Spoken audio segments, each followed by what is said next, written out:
Hola gente, ¿cómo están? Bienvenidos a otro encuentro, bienvenidas a otro encuentro de Grite Presenta, que es este espacio en donde nosotros dialogamos con personas relacionadas con el cine, la literatura, en otras palabras, con el género del terror.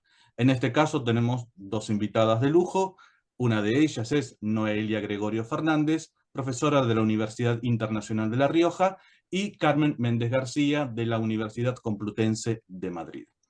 Ellas han editado, y ha salido el segundo volumen el mes pasado, estos hermosos libros editados por Palgrave Macmillan, que son una maravilla, aparte de la edición. La portada es maravillosa, aclaremos.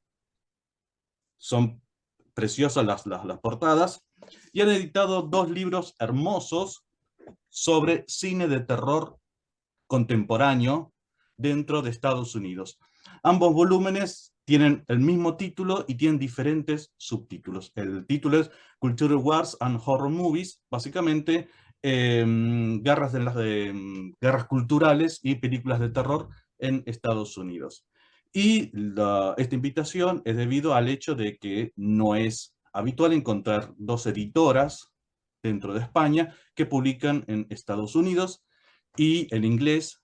Y bueno, la idea era que poder difundir un poco esta hazaña prácticamente dentro del mundo académico, y por eso quería darles la bienvenida tanto a Noelia como a Carmen. Muchas gracias por estar en este espacio. Gracias a ti, Fernando, por la invitación. Muchísimas Gracias. gracias, Fernando. La primera pregunta es como bastante obvia. ¿Por qué cine de terror estadounidense? ¿Qué les llevó a pensar juntas? Bueno, editamos un libro, el libro arrancó como un volumen, ¿verdad? Era. Y después se Sí. dividió en dos por la cantidad de abstracts que tuvieron. ¿Y qué les llevó a pensar este libro en este momento? Si Bueno, quieres, Carmen, venga, comienza yo voy a, con la intrahistoria anterior de de que puedes contactáramos. empezar tú con nuestra historia de amor, sí, esa que la cuente Noelia. Pero viene antes de nuestra historia de amor, porque es un Sí. poco curioso cómo surge esto, antes de tan siquiera de meternos con el volumen. Yo tenía, relación con una profesora de Grecia, que quiero decir el nombre, no me quiero equivocar porque los apellidos griegos son un poco complicados, Caterina Deli Constantinodu, Sí. algo así. No me quiero que me perdone si me está escuchando. Y bueno, esta profesora es su línea de investigación son los estudios chicanos, y en este caso el mito o los mitos en la chicanidad, en el teatro chicano. Y bueno, hablando de este tema, me comentó que bueno, estaba interesada en trasladar este aspecto mítico, el mito, a las guerras culturales. Y bueno, yo tengo que confesar que en ese momento las culture wars o las guerras culturales pues no era un concepto que yo manejara ni que tratara frecuentemente, ¿no? Entonces, pues le pedí un poco personalmente que me explicara un poco más acerca de este tema, y me puso un ejemplo que yo creo que me encendió un poco la bombilla para después recabar, ¿no? en este libro de terror y en contactar con Carmen. Y me habló del asalto al Capitolio, ese asalto que se hizo en enero del 2021, cuando ciertos asaltantes, algunos de los asaltantes, se ponían, ¿no? Pues, o hacían uso del mito.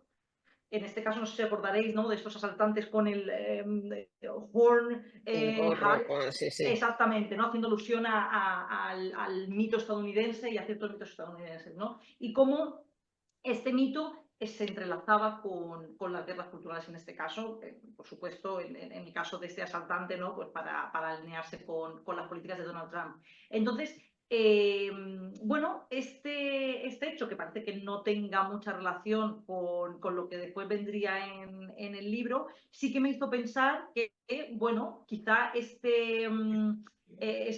guerras culturales y este mito, pues quizás sí que estaría presente en el cine que yo estaba viendo en ese momento, que yo en ese momento no me estaba dando cuenta, pero después investigando más, analizando más, pues sí que era mucho más evidente. Y ahí sí que fue cuando sí que se me vino a la cabeza este tema, y sí que contacté con Carmen para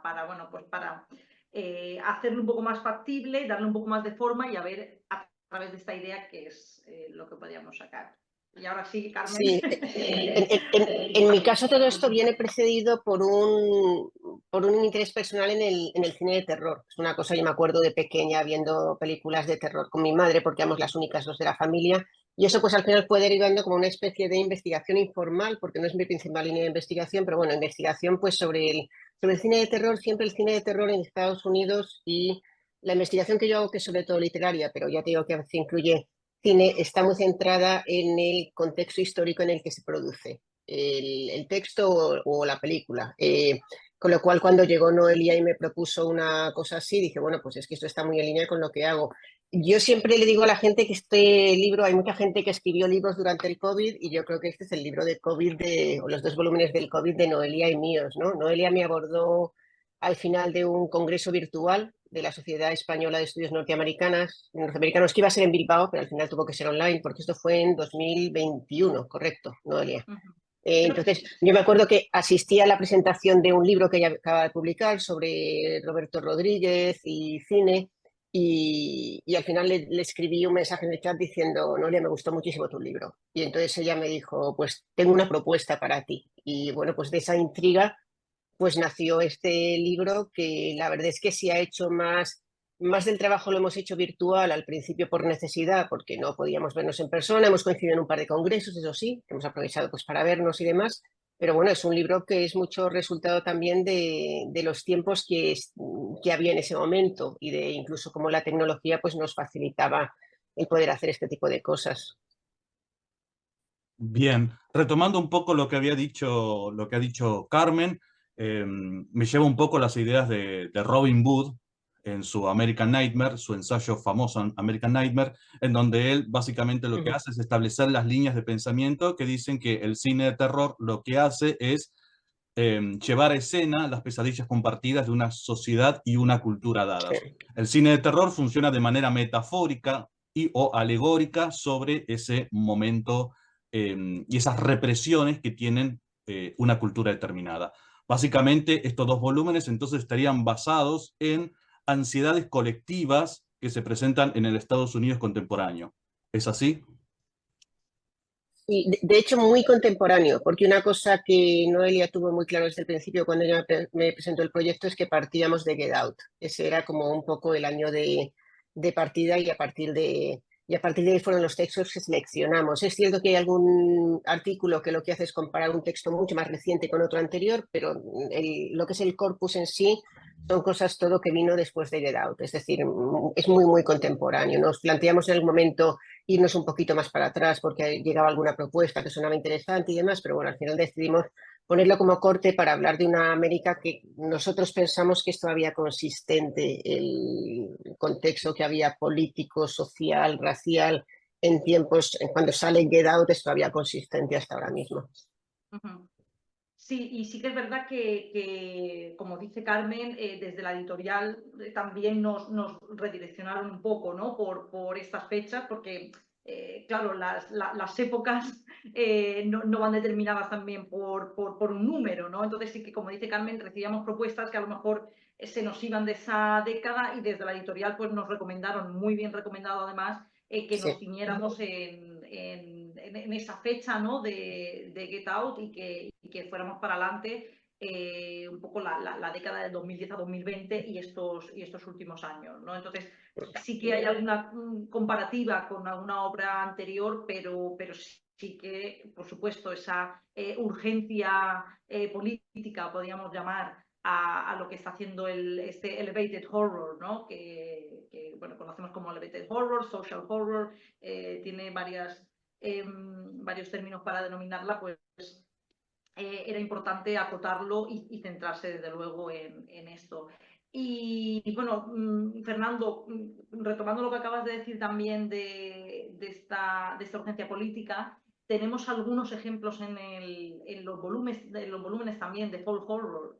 Y también nos apetecía mucho, aunque no es un libro sobre folk horror y somos conocedoras de que hay muchos volúmenes editados sobre folk horror y sobre todo en los últimos años, pero también es ¿no? esta nueva ola del terror folclórico, del folk horror, no es casual, por supuesto, y también yo creo que se alinea muy bien con esta línea del culture wars, ¿no? De las guerras culturales que también queríamos tratar, precisamente por ese momento político que se está viviendo en Estados Unidos.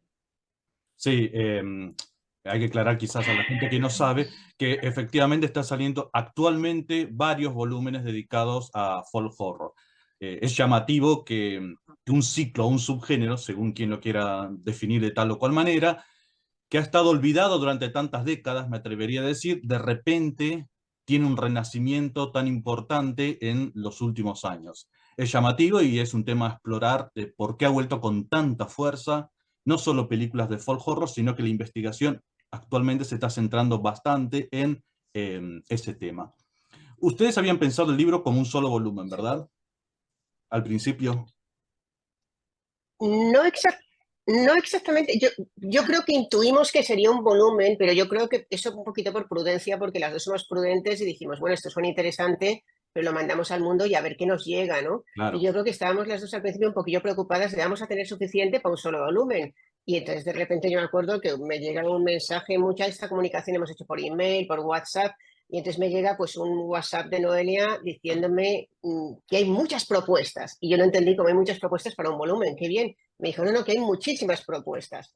Y entonces fue cuando nos dimos cuenta que teníamos ahí, incluso descartando algunas que eran un poquillo flojas y que al final no, vimos que había dos volúmenes y entonces nos surgió la duda, bueno, ¿con esto qué hacemos? ¿No? Publicamos un volumen con una editorial, otro volumen con otra y al final pues llegamos a la conclusión de que si existiera una editorial unicornio que nos pudiera publicar los dos volúmenes como una especie de set, pues que sería fantástico, pero yo por lo menos, a lo mejor Noelia tiene otra opinión, pero yo por lo menos al principio lo veía eso como una especie de fantasía de ojalá existiera esta editorial, pero al principio no lo llegué a pensar en serio que una editorial pudiera estar interesada en dos volúmenes sobre esto.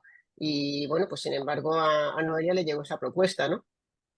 Sí, a mí me parecía raro incluso que lo llegaran a publicar. Desde el principio no Sí. solo salía un volumen, sino que lo llegaran a publicar ya de entrada, ¿no? Porque, bueno, es un tema, yo creo que es un tema que ha gustado porque es un tema muy actual y, en fin, está gustando mucho, pero sí que es verdad que al principio pues siempre es cauteloso, ¿no? Y no sabes qué va a pasar.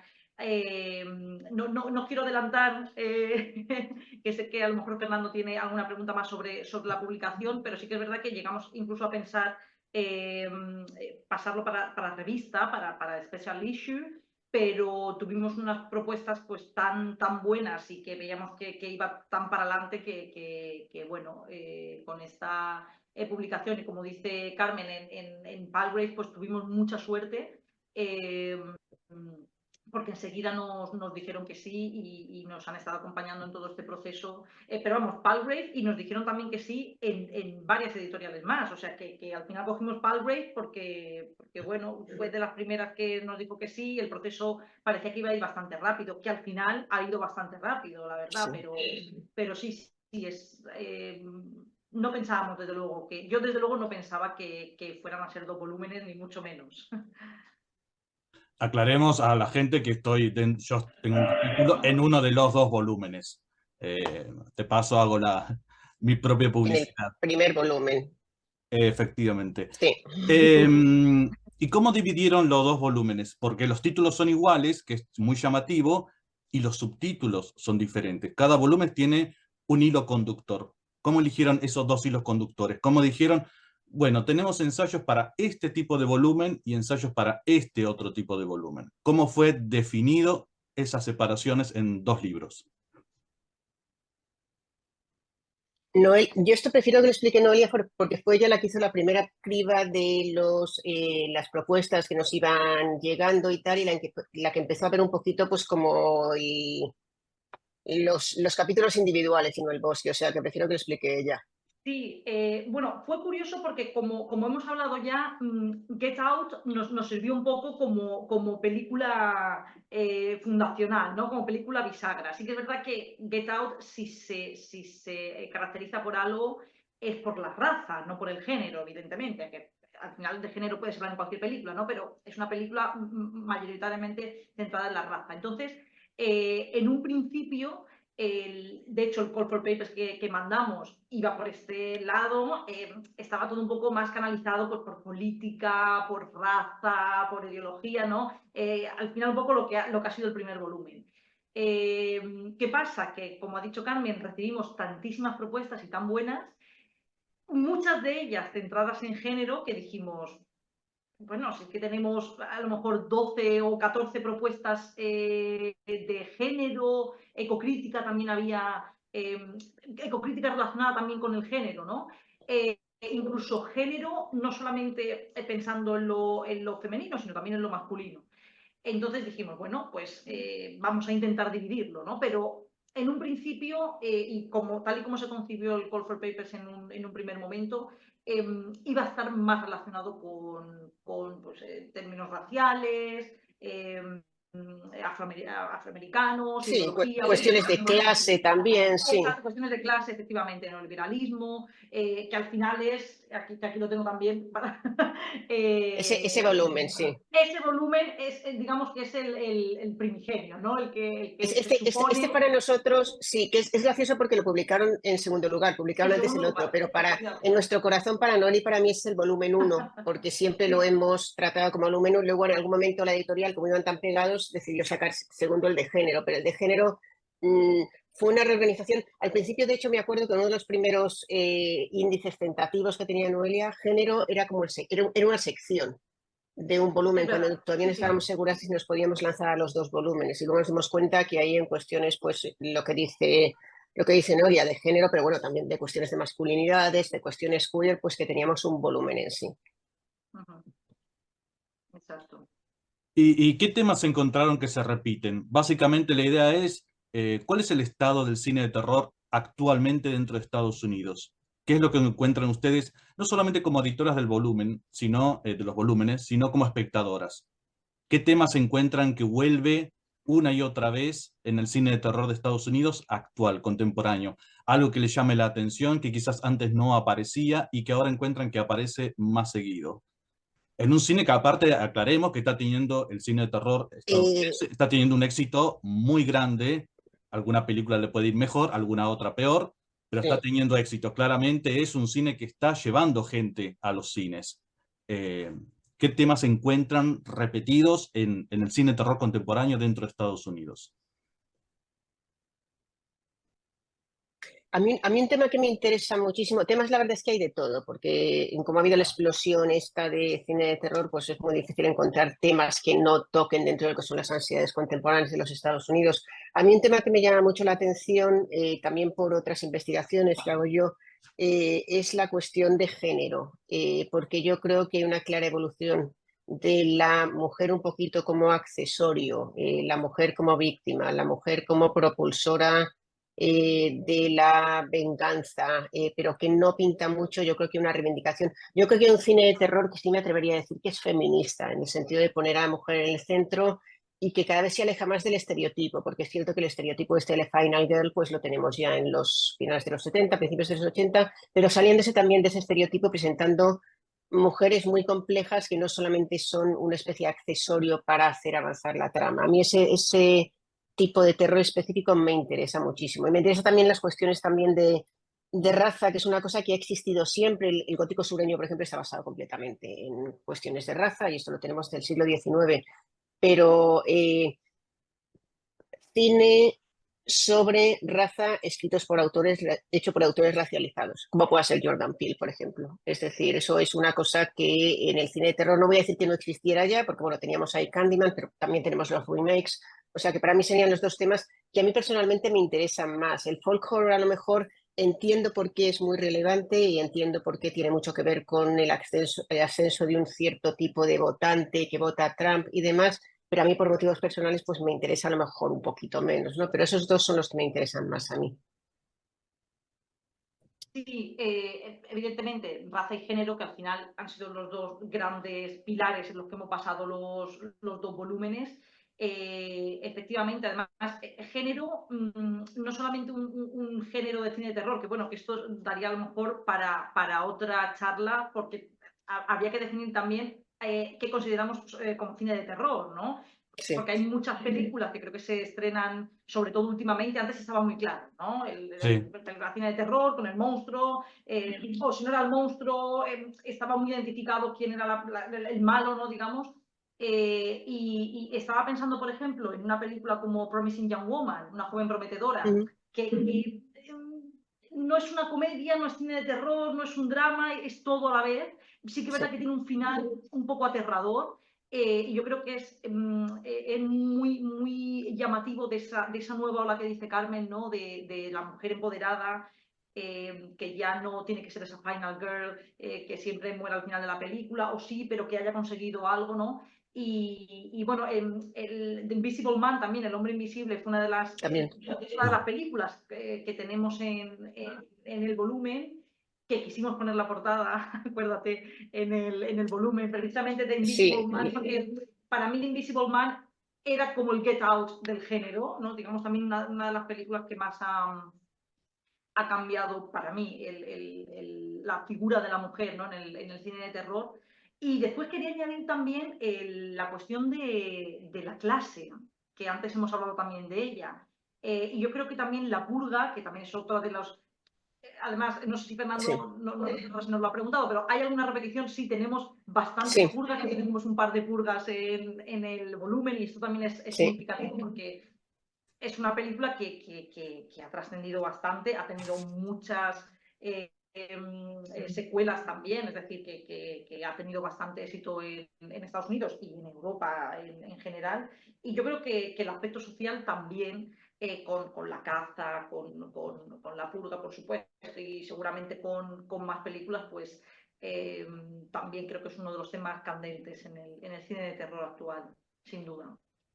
Sí, hay que reconocer que La Purga ha calado bastante profundo, y si uno investiga sobre el cine de terror, ve una gran cantidad de ensayos dedicados al tema. Incluso en estos momentos está por salir un libro dedicado exclusivamente a la saga de La Purga.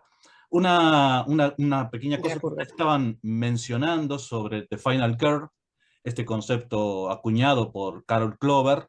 Carol Clover habla en su libro de esa mujer que toma un lugar fálico, toma un arma fálica, un cuchillo grande, un machete, y termina tomando un lugar masculino para aniquilar al villano de turno. Que es un libro muy jugoso, muy recomendable, para que la gente lo lea. Una de las cosas uno de los detalles que uno puede notar en el nuevo cine de terror es, como ustedes bien mencionan, cierta reversión de The Final Girl, en donde finalmente tenemos esa chica final que queda sola para derrotar al monstruo, pero de una manera menos fálica, en donde ya no es necesaria que ella tome, no sé, un machete, un cuchillo, un taladro, algo que recuerde a algo fálico para terminar con el villano principal. Pienso en Halloween, la nueva película de Halloween, la primera en la trilogía, dejemos de lado las otras dos, en donde, esto es llamativo, esas mujeres se unen, todas unas generaciones de familias, de mujeres, se unen para acabar con Michael Myers, y lo hacen quemándolo, más allá que después revive en la segunda y en la tercera, que es una pena que haya revivido, porque el final era precioso. Pero lo termina, esas tres mujeres se unen para matar a Michael Myers, quemándolo dentro de un espacio oscuro, húmedo, que es el sótano. Y ahí sí se está reversionando mucho ese personaje femenino. No hay ninguna arma fálica. No hay ni machete, ni cuchillo, ni taladro. Son tres mujeres uniéndose para acabar con Michael Myers sin necesidad de retomar un rol masculino. Y ahí claramente hay una idea de varias directoras, varios directores de entendemos lo que es The Final Girl, sabemos cómo funcionan sus tropos. Bueno, la idea es reversionar un poco este rol femenino. ¿Están de acuerdo? Absolutamente, y además yo creo que este estallido que estamos teniendo de cine de terror de muchísima calidad es posible porque estamos ya familiarizados muchísimos, después de décadas, como espectadores estamos familiarizados con todos estos tropos que mencionabas, todas estas convenciones del género, y entonces es muy fácil que el espectador medio entienda la subversión. del tropo, porque está muy familiarizado con él, no hace falta explicarlo ya. Y yo creo que es un cine de terror que en ese sentido puede ser atractivo para un espectador un poquito más sofisticado. A mí todavía me gusta mucho el cine de terror, de sustos, de monstruos, digamos un poco más básico, todavía me gusta mucho, pues porque hay unas cuestiones ahí de catarsis emocional que a mí me atraen mucho como espectadoras, pero es cierto que yo creo que el género está ya lo suficientemente maduro para que puedan darse estas subversiones y que aún sean de alguna manera frescas. No sé tampoco, es difícil saber cómo los géneros evolucionan a largo plazo y es difícil saber pues hasta qué momento esto puede sobrevivir y a lo mejor el cine de terror, como cualquier género, pues tendrá que volver un poquito a sus orígenes más básicos para poder volver a hacer esto, pero yo creo que estamos un poquito en una edad dorada como género. Sí, quería añadir que fijaos, no es que no recoja las convenciones del hombre, ¿no? De lo fálico, sino es que a veces ni hay hombre. Estoy pensando, por ejemplo, en esta nueva etapa también queer del cine de terror con The Perfection, que tanto Carmen como yo es una película de la que hemos hablado bastante, ¿no? En la que directamente pues el hombre prácticamente desaparece. Podríamos hablar incluso de Cisne Negro, que no es una película de terror, pero también es una película bastante femenina. Y después, retomando lo que has dicho, Carmen, de que ya están sentadas las bases del cine de terror y que el público las tiene mucho más interiorizadas y ya se puede jugar mucho más con lo que hay, creo, y es una de las cosas que me está rondando la mente en los últimos tiempos, no sé si haré algo sobre esto, es sobre la parodia y un poco la metaficción que se está haciendo en el cine de terror. Por ejemplo, Scream, con la nueva saga, ¿no? Que prácticamente es una comedia que se está riendo de todas las convenciones que ya Wes Craven ya estaba rompiendo anteriormente, ¿no? Pero bueno, o Feliz Día de tu Muerte, ¿no? Que también juega un poco con las convenciones. Así que sí, totalmente de acuerdo también con lo que dice Carmen, ¿no? Está ya establecido un poco, digamos, las características están tan interiorizadas en el público que sí que hay mucho más margen para poder jugar y para poder variar, ¿no? Hacer estas variaciones sobre sus características. Sí, está tan interiorizado la idea del Final Girl que de hecho hay películas y libros que tienen en su título The Final Girls, justamente para jugar con ese tropo que cualquier persona que conoce de terror sabe lo que va a encontrar. Retomando un poco también lo que dice Carmen, hay espacio para ambos tipos de terror. Un terror más slasher clásico, que es muy disfrutable, porque también nosotros queremos ver lo que ya esperamos. Hay un disfrute enorme en esa repetición y de saber seguir las reglas del slasher clásico. Y también hay espacio para un nuevo tipo de slasher, o un nuevo cine de terror, en donde la subvierten. Y ambas corrientes pueden convivir perfectamente en esta América, este Estados Unidos y en este mundo global del 2020. Hay un nuevo terror, Donald Trump. Ha aparecido un nuevo terror desde la asunción de Donald Trump.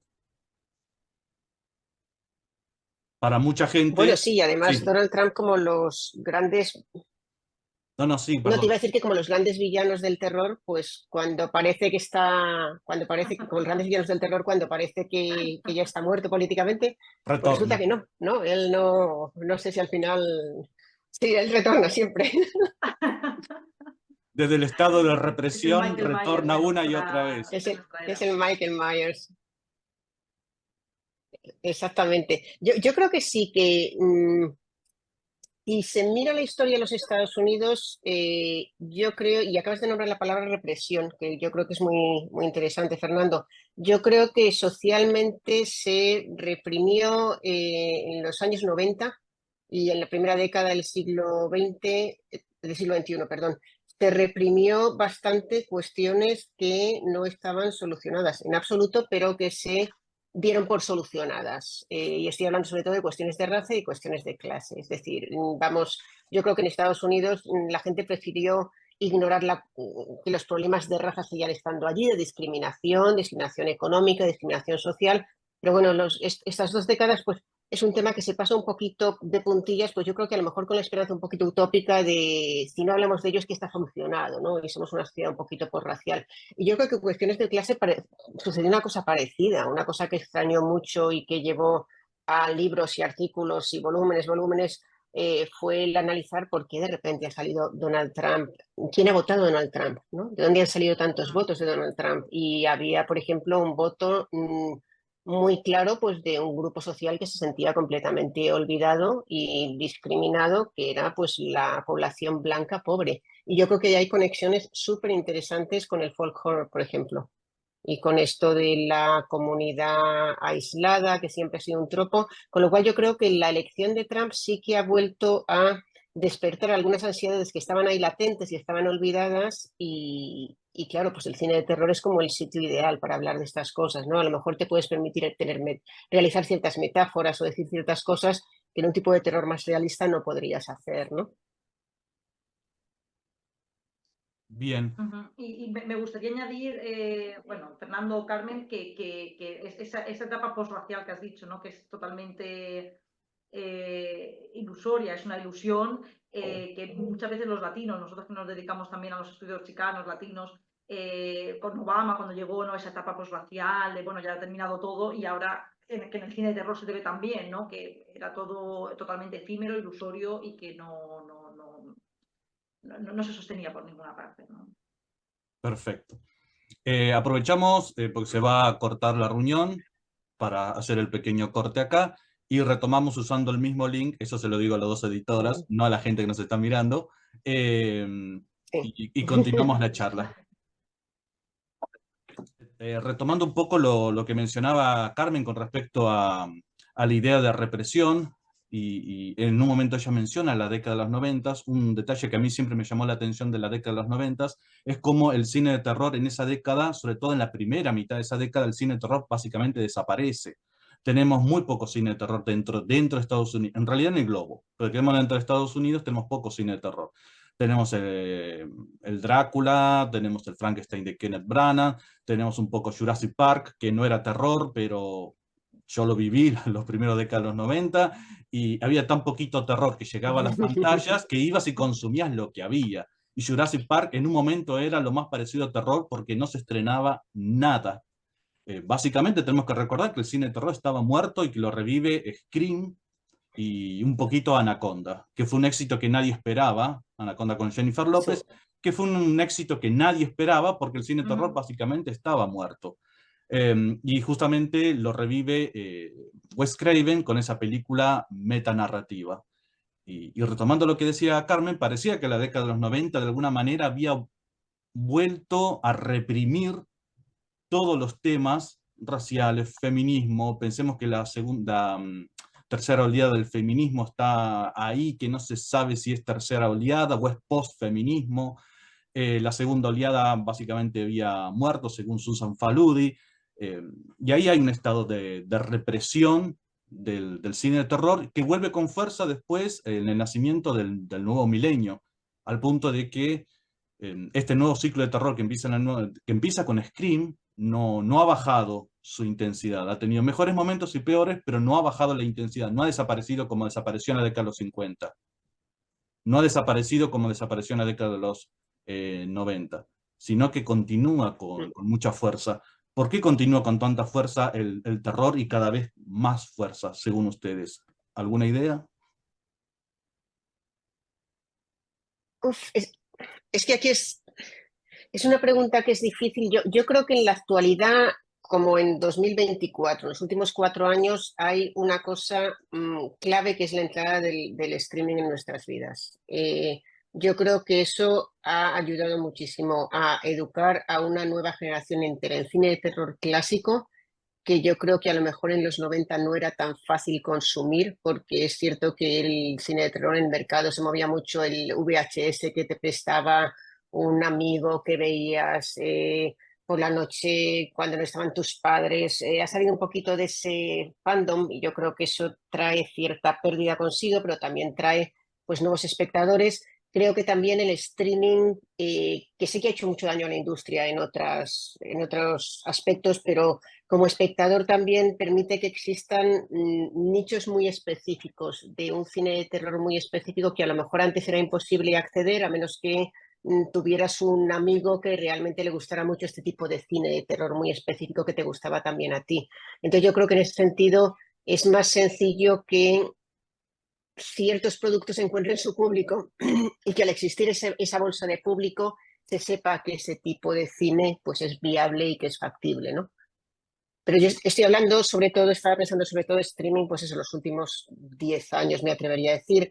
Creo que la entrada del videoclub también, o la existencia de los videoclubs, aunque es muy anterior, pero creo que también contribuyó mucho a democratizar el género, en el sentido de que la gente pues podía verlo en casa tranquilamente. Es una experiencia distinta de verlo en el cine, pero yo creo que la tecnología ha ayudado bastante al cine de terror, a la difusión. A mí me gustaría añadir también a esto, Carmen, que no puedo estar más de acuerdo con lo que dices y creo que tienes toda la razón.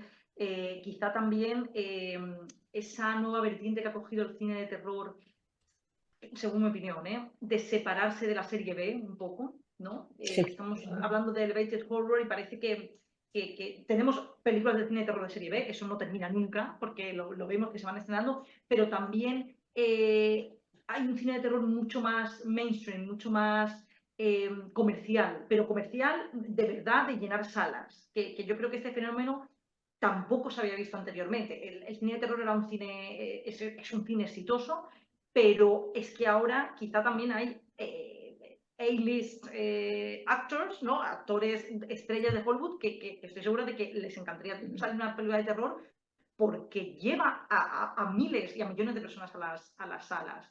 Entonces quizás Sí. también hace que el cine de terror pues se perpetúe, ¿no? Y esté Sí. teniendo este éxito que está teniendo ahora, edad de oro total, vamos. Sí, una cuestión de prestigio también, a lo mejor, que Exactamente, antes, pues, exactamente. y esto yo creo que incluso en lo académico, antes hay ciertas cosas que académicamente pues no se podían No se estudiar podían porque era tratar, un claro. poquito de Claro. frikis y tenías que hacer cosas Sí. serias, ¿no? Y yo creo que, bueno, el cine de terror, como muchos otros géneros, pues al adquirir este prestigio en lo social y en lo académico, pues está disponible también para mucha más gente, como decía Noelia, o mucha gente a lo mejor que no se atrevía a decir que veía cine de terror o que pensaba sobre cine de terror o que escribía sobre cine de terror, pues lo está haciendo ahora sin ese estigma, ¿no?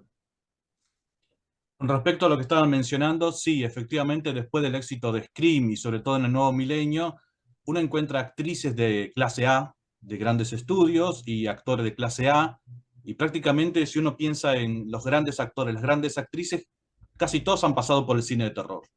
Algo que era impensable en el periodo clásico, era impensable hasta los Sí, 70, bueno, hasta los 80 en realidad. Ningún actor, ninguna actriz clase A te iba a trabajar en una película de terror, y hoy es prácticamente difícil pensar en alguna actriz, en algún actor que no haya pasado por una o incluso varias películas de terror. Claramente hay un prestigio. Y retomando un poco lo que decía Carmen, también hay que pensar que el Blu-ray y nuevas tecnologías como el streaming no solamente acercan el terror, sino que en el caso del terror europeo, por ejemplo en el terror español o en el terror inglés o en el terror italiano, sí, hace que las copias se vean íntegras. Cuando antes las copias estaban dobladas, le faltaban todas las sí, escenas de sangre, y hacía que argumentos que a lo mejor no, ya de por sí no eran del todo coherentes, eran aún más incoherentes con tantos cortes. Y hoy lo que nos llega son esas copias sí. íntegras. Y eso es más fácil entonces, no solamente alcanzar un público, sino alcanzar el mundo académico. Que diga, ah, mira, realmente esta película era interesante. Sí. Retomando también otro aspecto que ustedes estaban diciendo, que es un tema que aparece a lo largo de toda esta charla, es la idea de elevated horror, que es un término que a mí no me termina de cerrar, esa idea de terror elevado. Es básicamente una terminología que lo que está diciendo es, hoy el cine de terror está hablando a través de los ropajes de cine de género de cuestiones sociales muy importantes. Y eso no sé si termina de cerrar, porque en realidad el cine de terror, incluso el clásico, incluso el B, siempre habló de temas sociales. Simplemente ahora se pone en evidencia y ha entrado, como bien mencionan ustedes, en el mundo académico. Pero el cine de terror en general siempre habló de las ansiedades colectivas de una sociedad determinada. Sí, claro, ¿Qué les parece Yo siempre, entonces pero el es que, pero término es que, elevated perdona, horror? Noelia, no, Sí, quería decir que no sé si estoy de acuerdo, Fernando, con lo que acabas de... No sé si el elevated horror realmente se hace cargo de esto o se hace cargo más de lo formal, es decir, Claro. de lo que hablábamos, ¿no? De pasar esa narrativa a un cine comercial mainstream con un presupuesto muchísimo mayor que el que ha tenido el cine de terror normalmente de serie B o no, pero que ha sido un cine pues, mucho más independiente, mucho más pequeño. Creo que el elevated horror no tiene nada, tanto que ver con lo social, que siempre ha estado desde el inicio, por supuesto, sino un poco más con lo que has dicho tú, el ropaje, pero el ropaje formal, ¿no? Lo que rodea, que esas películas de terror que intentan trascender, que intentan eso, elevar su estatus un poco, ¿no? Y tener esa presencia mainstream que quizás antes no tenía. Así entiendo yo por lo menos el elevated horror actual. a mí me parece que la etiqueta quizás sea desafortunada. Eh, las etiquetas son útiles en tanto que nos sirven para saber pues de qué estamos hablando. Quiero decir, a mí la etiqueta de elevated horror me sirve en tanto que si ustedes la están utilizando, por ejemplo, o si vosotros la estáis utilizando, pues yo me vienen a la cabeza como 3 o 4 películas que tenemos todos en mente y que podemos hablar porque sabemos, nos están ubicando esa etiqueta. El problema que yo le veo a la etiqueta es que tiene como un cierto sonido pues a privilegio, esto es serio y lo otro no es serio. Es un poquito como hablar de novela gráfica y cómic, la novela gráfica aquí, el cómic allá, ¿no? O hablar de alta cultura y baja cultura. Entonces a mí no me acaba de gustar por eso, porque tiene un sonidillo así como un poquito de privilegio de cine de terror, pero bien, pero bien y que tú puedes ver porque va a tener ideas interesantes y estoy contigo, Fernando, que bueno, pues incluso en las películas de la Hammer, por ejemplo, pues ahí hay cuestiones sociales que se están tratando, pues a lo mejor con otros ropajes, como decía Noelia, pero con la misma intensidad y con el mismo interés. A mí la etiqueta no me acaba de gustar, pero entiendo que es útil a la hora de diferenciar dentro de la multiplicidad que tenemos de subgéneros dentro del terror, pues a lo mejor nos es útil para saber que estamos hablando de estas 3 o 4 películas que nos vienen a todos a la mente. Y para finalizar un poco con la charla relacionada con el cine de terror, antes de empezar un poco a hablar sobre publicar, un tema que sí aparece también en sus volúmenes, A Shade Horror, la idea de mujeres envejeciendo, hombres envejeciendo, que también es un tema nuevo que antes no aparecía o aparecía en el cine de Damas del Gran Guiñol, aparecía con Bette Davis y Joan Crawford como mujeres maduras que eran convertidas en monstruos, qué sé yo, y ahora aparece de otra manera. Y es muy positivo que el cine de terror le dé espacio a esa idea de envejecer dentro del cine de terror. Ustedes tienen artículos, ensayos dentro de sus libros dedicados a este terror el terror de envejecer en un mundo que te pide cada vez que seas más joven Sí. y, y cuál es su posición con respecto a este tipo de cine. Claro, realmente estamos hablando de ansiedades contemporáneas, pues yo creo que una ansiedad contemporánea que tenemos todos, nos intentemos resistir más o menos, pues es la idea esta de que uno tiene que llegar a los 80 y que parezca que tienes 35, ¿no?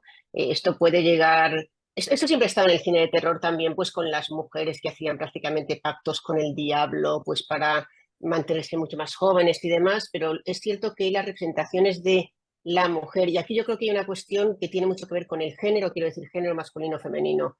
Las representaciones, la mujer mayor era siempre malvada. La Sí, mujer sí. mayor, sabia, con experiencia de la vida, eso no se encuentra en el cine de terror tradicional. Es siempre pues malvada, es la que parece que es muy joven, pero luego por dentro está podrida y vieja. Y yo creo que a eso, como a todos, se le está dando una vuelta últimamente, porque claro, es una concepción también tremendamente sexista de cómo se envejece, ¿no? El hombre se vuelve más interesante, el madurito interesante, y las mujeres pues nos volvemos esta especie de personas feas por fuera y por dentro. Y eso el cine de terror, como a muchas cosas en lo contemporáneo, le está dando una vuelta y una vuelta muy interesante. También ayuda con los aging studies y demás. Para mí es muy interesante la conjunción esta que hay ahora mismo de cine de terror y mundo académico, porque esto yo no lo hubiera visto venir. Cuando empezó mi carrera profesional hace 25 años no lo hubiera visto venir. Esto de que se pudiera tratar, sí que se pudiera analizar, pero que hubiera tanto interés y que la gente no mirara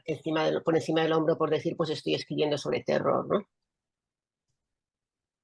Bien, lo que dice Carmen entonces me da pie para pasar entonces un poco al segundo tema de la charla y también un poco para ir finalizando, que es el proceso de publicar. ¿Cómo está la investigación dentro de España del género del terror? O sea, hay grupos de investigación académicos, siempre estoy hablando dentro del mundo académico, del universo académico. Hay grupos de investigación, se reciben becas, creen que dentro de España se podría dar becas para investigar cine de terror dentro de las universidades. Básicamente es, las universidades, sus universidades, ¿les facilitan investigar cine de terror o al contrario les pone trabas por querer investigar este género friki, como decía Carmen, o que antes fue considerado friki? Yo creo que aquí hay Carmen, una cosa eso que... Sí, que te Bueno, iba a decir, eso quizá tú sabes es mejor que de esto. tampoco es porque sepa mejor, es que España tiene una peculiaridad en lo académico que es que vivimos en compartimentos muy cerrados. Entonces, yo sé que se hace mucho sobre cine en facultades de periodismo y de comunicación audiovisual, cosa que tiene muchísimo sentido, pero por por los espacios tan estancos en los que nos movemos es muy difícil. Noel y yo, por ejemplo, somos de estudios ingleses ambas. Hacemos estudios norteamericanos, pero los estudios norteamericanos, los estudios ingleses viven en las facultades de filología y los estudios sobre cine viven más en las facultades de medios audiovisuales, periodismo, y es cierto que mi visión desde una persona que hace estudios norteamericanos y que cuando hago estudios de cine de terror lo hago muy centrado en lo que es la historia contemporánea de Estados Unidos, yo tengo la sensación de que nosotros somos los que podemos hablar bien sobre cine de terror, ¿no? Pero quizá desde periodismo esté pensando lo contrario, diciendo, bueno, pues esta gente no tiene la formación a lo mejor para analizar ciertos aspectos visuales que nosotros sí tenemos. Entonces, por eso a mí no me constan, no sé si a Noelia sí, pero a mí no me constan grupos de investigación y proyectos de investigación en España grupales sobre terror. Sí que tengo referentes de compañeros académicos a los que Noelia y yo queremos y respetamos muchísimo, que hacen cosas de cine, que hacen cosas de terror, pero son esfuerzos yo creo un poquito más como a nivel individual. Esa es la percepción que yo tengo. Quizás si uno se va a las facultades de periodismo, allí sí hay grupos funcionando, pero no suelen hablar con nosotros los de filología. Claro, en filología está, bueno, el departamento de la Universidad de Zaragoza, que como sabemos es el único departamento de España, el único que tiene cine dentro de su programa de estudios ingleses. Sí. Esto es bastante significativo y yo creo que hay que resaltarlo y ponerlo en valor porque realmente ese esfuerzo, ¿no? De decir, bueno, los estudios culturales son estudios ingleses, son estudios norteamericanos y se merecen de pleno derecho estar en el plan de estudios.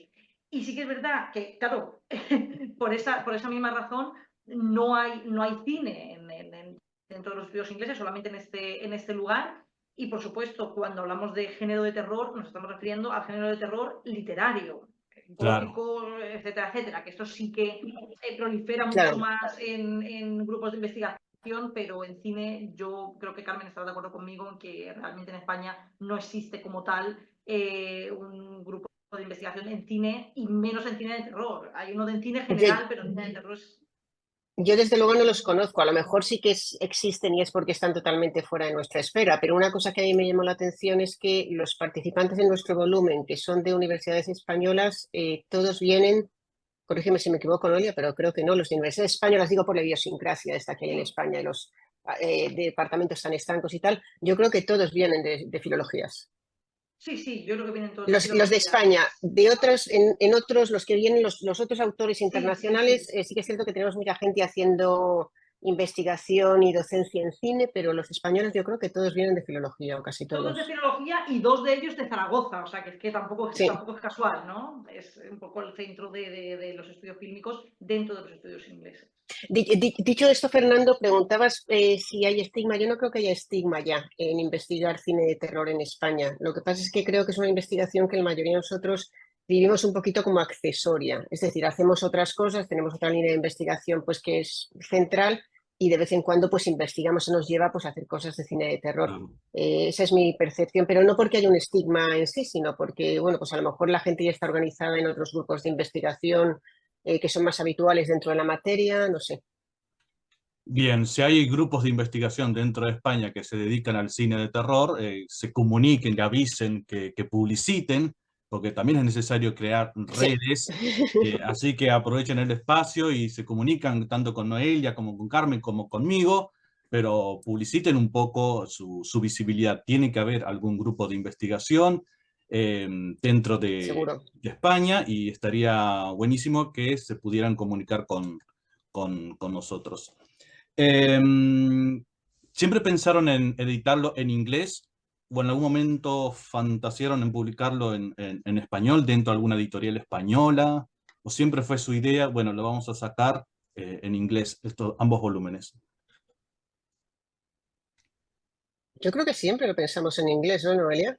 El Call for Papers Sí, desde el principio estaba en inglés. Claro, yo creo ¿verdad? que más que nada en pos de, es que claro, es que va a sonar muy mal, ¿no? Pero en pos de un poco de la internacionalización y de Claro, darle la mayor visibilidad posible. Realmente sí se puede escribir en español un libro sobre cine de terror, pero en español un libro de cine de terror estadounidense, pues quizá hubiera funcionado un poquito peor, creo yo, ¿no? Quizá el cine español sí. hubiera funcionado mejor, pero el cine estadounidense Bueno, sí. y también como te comentábamos, por cuestiones de donde venimos académicamente, Noelia y yo, que venimos estamos acostumbradas a publicar en inglés, a dar papers en inglés y demás. A mí nunca se me pasó por la cabeza, la verdad, que pudiera ser en español o incluso bilingüe. Es una conversación que creo que no llegamos a tener nunca. No, no. Ujú.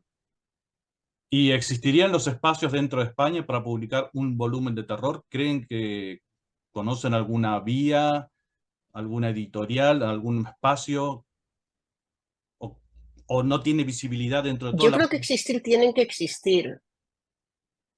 Yo creo que tiene que existir y yo creo que a lo mejor teniendo en cuenta que las ventas que hay en España pues pueden acabar siendo ventas, si es una editorial que tenga ciertos contactos y tal, ventas también en América Latina, yo creo que es muy viable y muy factible. Quizá el acomodo un poquito raro es hacerlo sobre cine de terror norteamericano. Claro. Quizá un volumen pues que fuera un poquito más sobre cine de terror internacional o cine de terror a lo mejor español y latinoamericano, pero yo creo que el español como lengua de internacionalización está ahí muy pujante, aunque el número uno siga siendo el inglés. Yo creo que el inglés más que nada fue nuestro caso por eso, pues porque los proyectos académicos en los que nos metemos suelen estar en ese idioma, pero yo creo que sí, que sería una cosa que tendría su público. Es una lengua con millones y millones de hablantes, ¿no? Perfecto. Y les hago entonces la última pregunta, agradeciéndoles el tiempo que nos han dedicado. ¿Cómo fue la selección de abstracts? ¿Qué es lo que encontraron cuando fueron recibiendo los resúmenes? ¿Qué les llamó la atención? Ustedes ya mencionaron que fueron muchos, mucho más de lo que pensaban. ¿Qué temas encontraron de manera recurrente? ¿Qué temas tuvieron que dejar de lado porque había varios resúmenes que hablaban exactamente de lo mismo? Entonces siempre hay que pulir. ¿Cómo fue la recepción de abstracts en ese momento? Aquí Sí, Noelia es la que tiene. sí, yo creo que estarás de acuerdo, Carmen, de las cosas que nos planteamos al principio era no acotarlo a Estados Unidos. Es decir, íbamos a hablar de social horror, Sí, de terror social, elevated horror, como queréis llamarlo, relacionado con las guerras culturales, pero en un principio pensamos en hacerlo panamericano, ¿no? De América completa. De hecho, sí, recibimos varias propuestas bueno, de ejemplos pues de Brasil, de Latinoamérica en general, y en un mexicano principio, también, sí. exactamente, exactamente, pero claro, al recibir tantísimas propuestas y ver que estas eran un poco más residuales, más minoritarias, pues al final decidimos eh, acotarlo al ámbito de Estados Unidos, aunque se podría hacer perfectamente un libro de cine español también con guerras Sí. culturales, solamente se quiere decir que es un tema que da bastante juego y sobre todo en Latinoamérica se están viendo bastantes ejemplos también de social horror, ¿no? Entonces, bueno, ese fue un poco el criterio, ¿no, Carmen? De acotar y después con los astras, pues Sí, los abstracts, pues como siempre, te llegan cosas con mucha calidad y con mucha promesa y llegan otras cosas pues que a lo mejor no están tan pulidas y bueno, pues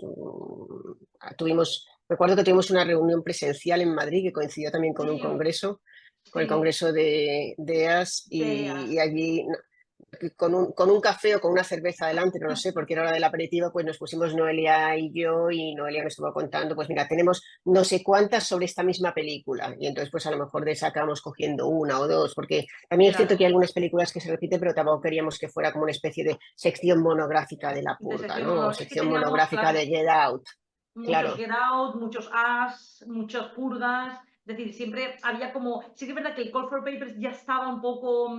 ¿No? dirigido, Redireccionando hacia cierto tipo de sí, películas, ¿no? Lo acotamos sin pensarlo, pero sí que estaba un poquito acotado, pero sí que había como 3 o 4 películas que sabíamos también que eran sí. un poco las Y, más.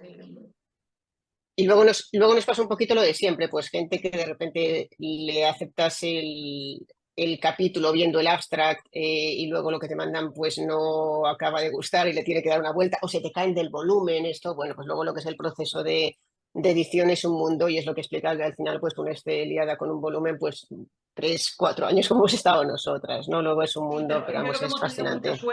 mucha suerte Sí, porque yo tengo compañeras aquí en la Universidad de Alicante que me decían, Noelia, ¿cuántas propuestas tienes? ¿24, 25? Fua, pues que sepas que después te van a contestar, o sea, te van a mandar el capítulo completo, el no, 10, 12. Y yo decía, que va. bueno, vamos a. Y la verdad es que hemos tenido mucha suerte porque vamos, la gran mayoría han sido capítulos fantásticos, mandados Sí, a tiempo, bien, y en la gente ha eso cumplido con los plazos, ha cumplido muchísimo. la editorial también, yo le decía a Noelia, bueno, las editoriales te dicen una cosa y la editorial también nos ha obligado a nosotras a cumplir con los plazos, lo cual en Sí, algunos momentos ha sido un poquito estresantes, pero ellos también han cumplido al final sí, con los sí. plazos, ¿no? Y yo creo que una cosa que empezamos a pensar en abril de 2011, el que 3 años después tengamos 2 volúmenes fuera. 2021, sí. Sí, sí, 2011, 2021, perdón. Sí, sí, durante la pandemia. Yo creo que es porque todo el mundo ha cumplido y Sí. porque bueno, ha sido un proceso dentro de lo que es la edición de un libro relativamente sencillo. Bien, y ahora sí la última, pero me parece importante esto. eh, ¿Cómo es publicar en, por ejemplo, Palgrave? Conozco el método, pero sería bueno que ustedes lo cuenten. Es decir, tienen que ir y ofrecer una propuesta formal, siguiendo los criterios que manda la misma editorial, colocando los resúmenes que han recibido, contando un poco de qué va el volumen. Es así, ¿verdad? Hay que hacerles una propuesta de venta realmente, de porque este es una editorial de investigación.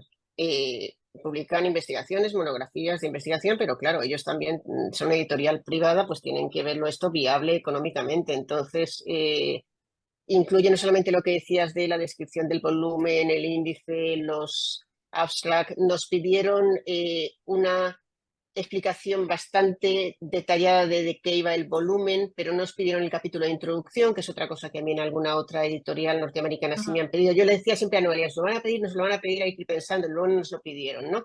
Pero bueno, hubo 2 rondas, por ejemplo, de revisores que nos hicieron pues atinar un poquito más la propuesta y luego la parte que yo creo que resulta un poco más complicado para los académicos es el venderte. Es decir, ¿por qué este libro, qué otros libros hay que son parecidos en el mercado? Eso lo tuvo que estar mirando Noelia y decirles, y estos libros están muy bien, pero nuestro va a estar mejor todavía o cubre este nicho, ¿no?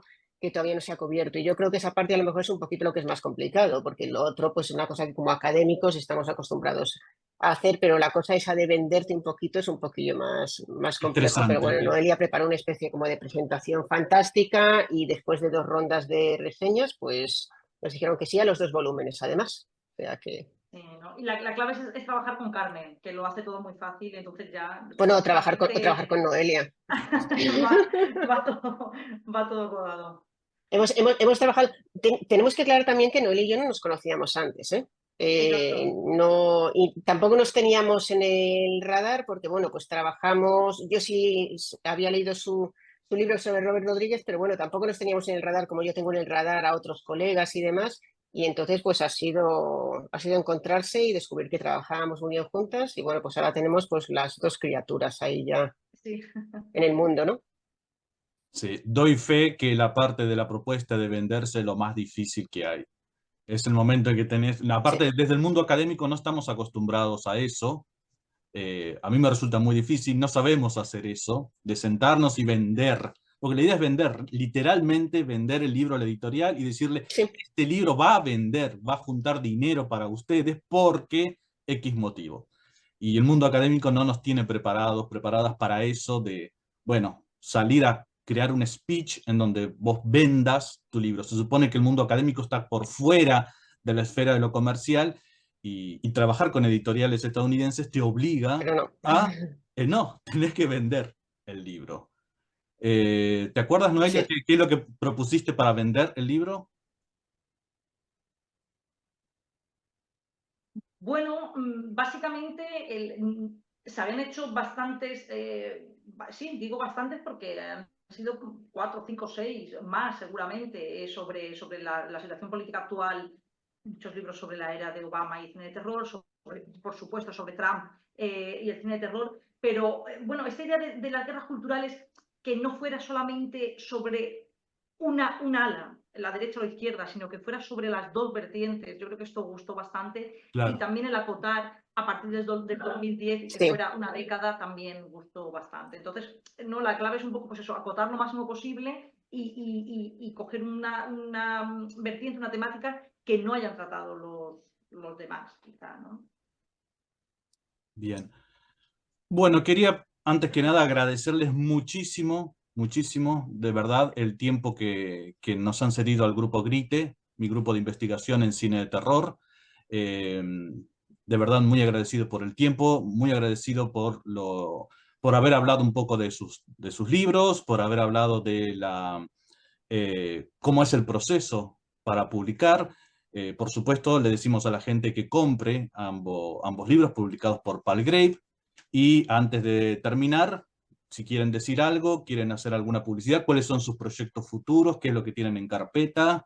Este es el momento para justamente venderse. Si es que tienen algunos planes que necesiten difusión, este es el momento. Bueno, lo primero, Fernando, gracias por tu invitación y por esta entrevista, ¿no? Noelia y yo ahora estamos en proceso de darle publicidad a estos volúmenes, pues porque creemos que lo merecen, porque estamos muy contentas con cómo han quedado y también por todos los que habéis contribuido con artículos, pues estamos ya mirando sitios donde solicitar reseñas, presentarlos a algunos premios, o sea que eso es lo que estamos haciendo de forma inmediata, ¿no? Y luego yo, supongo que Noelia también tendrá como su proyecto particular. Yo ahora mismo estoy en un grupo de investigación de humanidades médicas y bueno, pues estoy haciendo cosas ahí mucho sobre espacio, sobre COVID y yo creo que ahí va a entrar un poquito en mi investigación también cuestiones de cine de terror sobre COVID o cine de terror de confinamiento, que hay mucho. Pero estoy todavía como comenzando a montar una monografía y estoy trabajando todavía en eso. Al final yo me he dado cuenta que cuando uno tiene una carrera de investigación un poquito larga, siempre tienes como 2 o 3 temas, obsesiones que acabas volviendo, ¿no? Y en mi caso, pues el terror es una de ellas y acabo volviendo pues por un lado o por otro. Sí, por mi parte, pues va a salir dentro de poquito, a lo mejor yo espero que 3, 4 mesecitos, un capítulo en Peter Lang, en este caso, no es Palgrave, sobre La Llorona, pero La Llorona guatemalteca, la de Jairo Bustamante, Sí. también un poco por esa línea del cine de terror social. Y bueno, yo estoy en un grupo de investigación en UNIR, en mi universidad, sobre relaciones transatlánticas entre España y Estados Unidos, que se llama Retras, que vamos a hacer unas jornadas ahora el 3 y 4 de julio, también coincidiendo con el 4 de julio, por si alguien quiere asistir. Y Carmen y yo vamos a estar presentes en Alicante, en el Congreso, ¿no? Creo, Carmen, en el Congreso Nacional de Estudios Norteamericanos, que Sí, justamente es el año que viene, en abril. Alicante, que es un sitio fantástico, os animo, no porque viva yo aquí, pero es un sitio fantástico, lo así que es, os lo animo. es. Bueno, Carmen no va a estar justamente, presentaremos el libro, por supuesto, si podemos, y yo voy a estar coordinando un panel con otro de los contribuyentes al volumen también de Fernando, Juan Pablo. sobre un panel sobre guerras culturales y cine. Así que el que quiera venir aquí a pasar un buen rato en Alicante, pues es más que bienvenido. Bueno. Entonces, para finalizar, nuevamente, muchísimas gracias por el tiempo que nos han cedido y gracias por publicar realmente estos dos maravillosos volúmenes que recomendamos nuevamente su compra. Son hermosos, son hermosa la edición, los ensayos son muy variados, recorren una gran gama de cine terror, de películas y de ciclos dentro del cine terror contemporáneo. Son ambos libros muy recomendados y nuevamente muchísimas gracias por el tiempo que nos prestaron para esta breve charla. Realmente muchas gracias. Gracias a ti. Gracias Gracias a ti, Fernando. Muchas gracias. Fernando. Un Bien, placer. bien, nos mantendremos en contacto entonces. Hasta luego, gente. Sí. Hasta luego, gracias. Hasta luego. Gracias.